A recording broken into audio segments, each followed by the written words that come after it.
how many times do you just sit down? I mean, if you drink coffee, you probably have your cup of coffee, and you're ready to write your book. So you sit down, grab your cup of coffee. I don't drink coffee, so I don't have my coffee.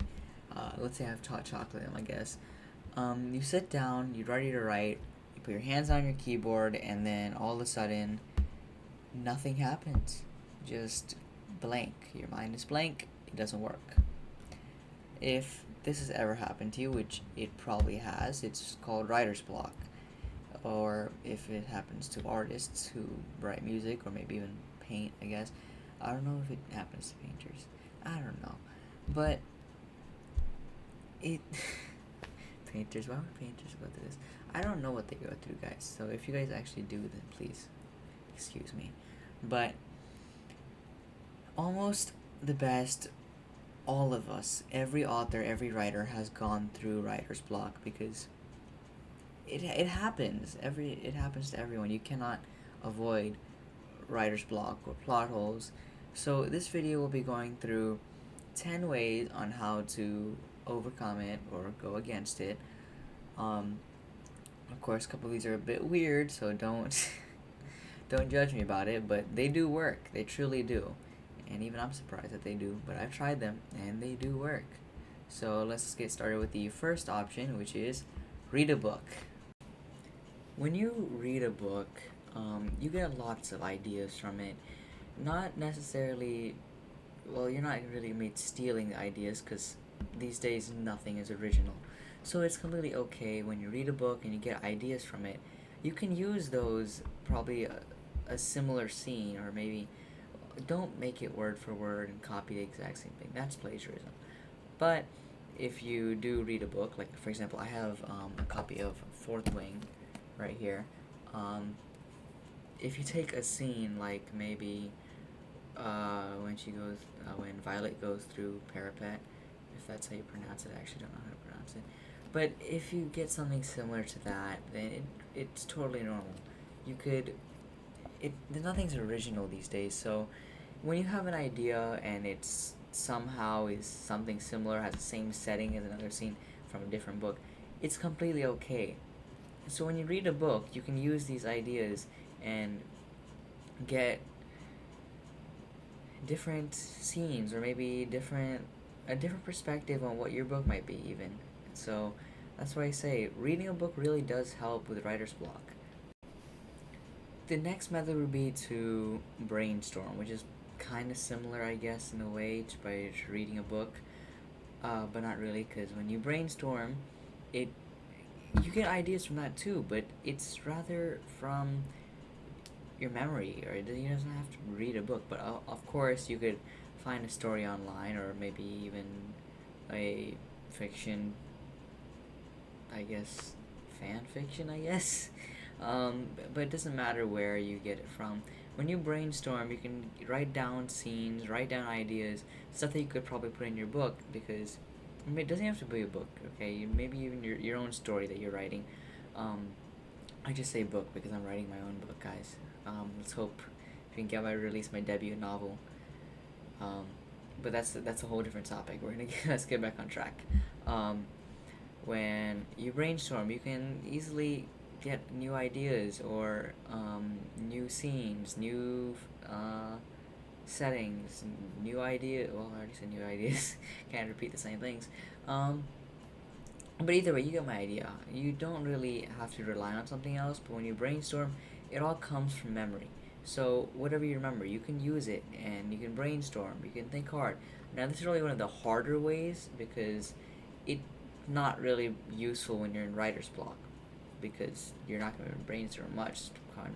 Kind of the reason why you watch this video, isn't it? So that's why we're gonna go to the next method, which is writing badly.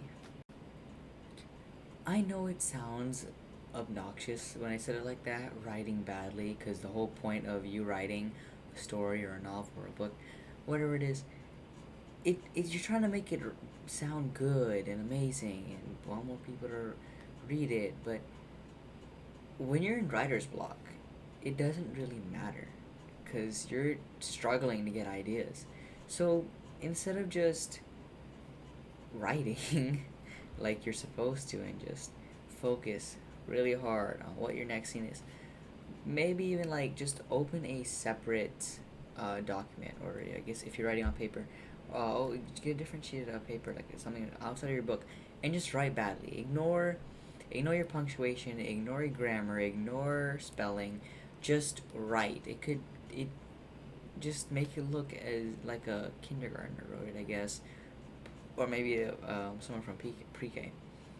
So basically, just write badly. Make it sound crazy. I know I probably make it sound crazy when I said write badly, but when you write badly, it can kind of get your mind like, what am I doing? This is not how it's supposed to be, and maybe you can get better ideas, and you finally realize what you know what you're doing, and then you can fix whatever you wrote badly into more of like a better, more formal, or however you're writing your book, to better fit that. You could. It really does work. This is another method that works. Of course, all these methods work. That's kind of why they're on this video. So let's move on to the next method. The next method is to change your environment, which is probably something that you would have expected to be on here, because as you can see right now, I'm just sitting in my room. Yeah, this is just my room, plain room, and I write my book here, just well every day, like I'm supposed to. Yeah, I'm a big procrastinator, but I still get my work done. Um, but when you change your environment, it could make you open to like a whole different thing. Like if I'm in my room right now, maybe you sit in the living room, go outside, sit on the roof. Yeah, I can, you might as well sit on the roof, I guess. Um, Sit in your car, your parents' car. Do something that's not.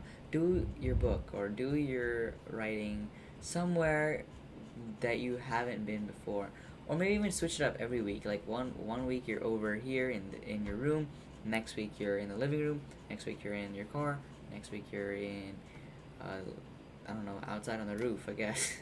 So just switch it up. It really does help, and this really does another way that can help you overcome or go against writer's block. And I've used this method too, as well as reading a book. That is another way, but I do use this one a lot. Just changing your environment. It helps. The next method shouldn't be that big of a shock. Listen to music. Come on, we all listen to music. I don't whether you're listening to old '80s music or modern music from the 2020s or 2000s or whatever. It's gonna give you some ideas, because almost every art piece, everything has some story behind it. And of course, if you listen to some sort of musical like Epic the Musical or Hamilton, of course there's authors that I do listen to, but we're not gonna name all of them right now.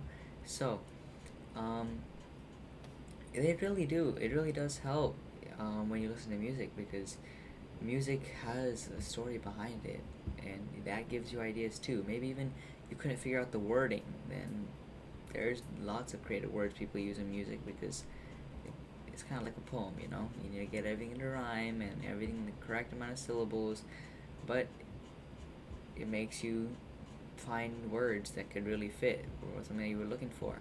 So that's why I say listening to music also is really helpful, which shouldn't really be a shock, because we all listen to music, we all do something relatively close to that, listening to songs, music, something that can help you. So we just finished about half of them. So we're going to go on to the next method number 6. Stop writing for your readers, which is also sounds pretty obnoxious, because the whole reason you're probably writing is so you can get your story to be heard and other people can read it and like it. But for this moment, let's forget about that, because when you're writing for your readers, you're trying to make it perfect, make it exactly how they would want it. But why? Just when you're in writer's block, that's not really what matters. But right now, you need to get the words on the page. So for this moment, stop writing for your readers and write for yourself. And that way, you get the sort of idea what you're gonna write.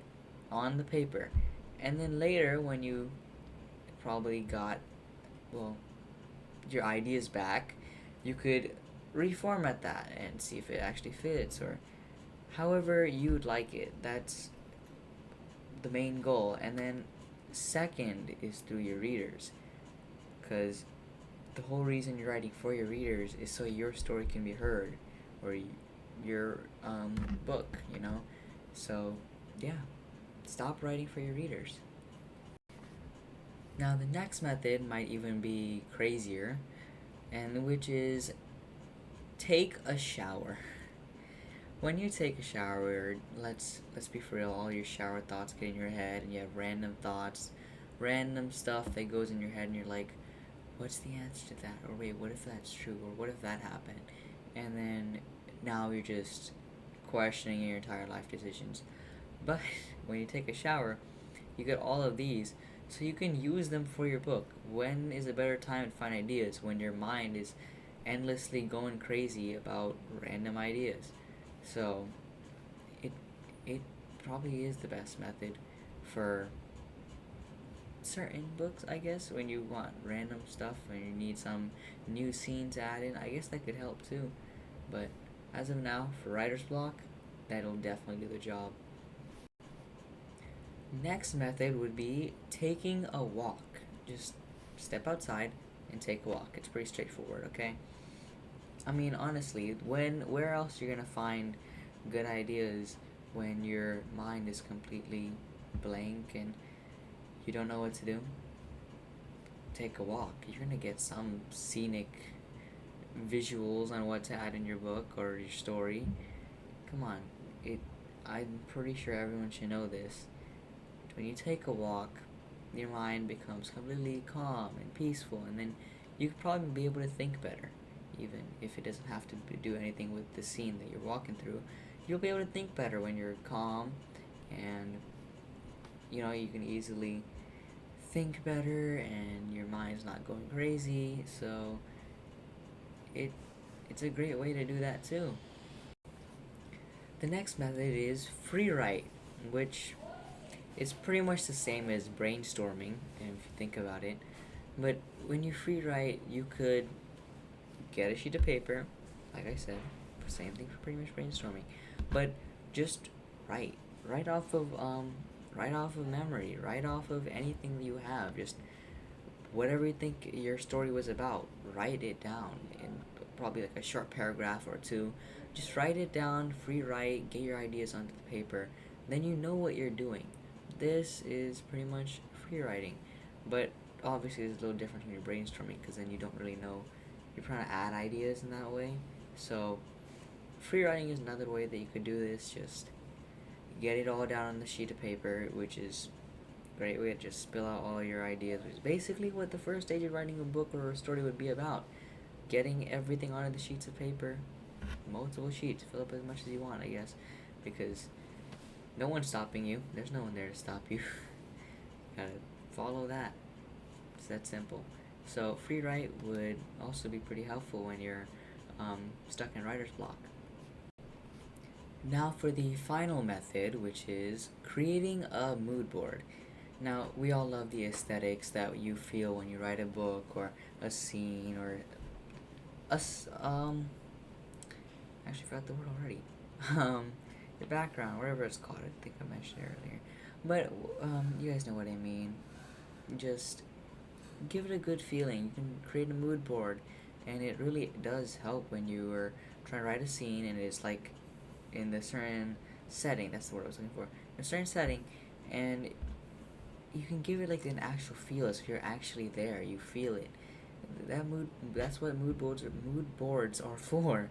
You know, it it helps. It really does help. Along with every other idea. I know I said that sometimes, but with every idea on here, it really does help. Creating mood boards, they reflect on what your story is like or what that scene is like at least. But it really shows that you can feel it yourself, just like your readers.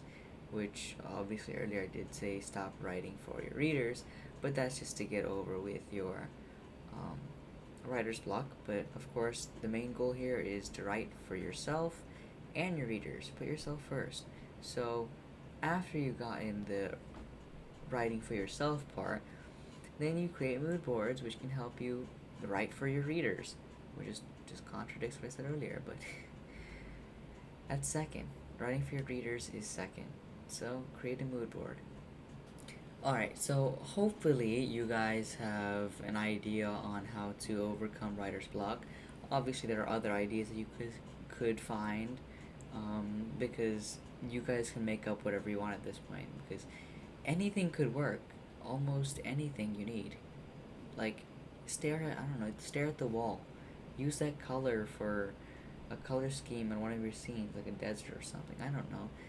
However you would like it, just create some random creative way that you could to overcome writer's block. But if you can't, then you can also use one of these 10 methods that I said, because they do help too. That's what they're for. I mean, at least in this video, they can also be helpful for other things as well. So if you would like to take that for any similar ideas or similar stuff, then yeah. So thank you guys for watching, and we'll see you guys, all your bookworms, in my next video.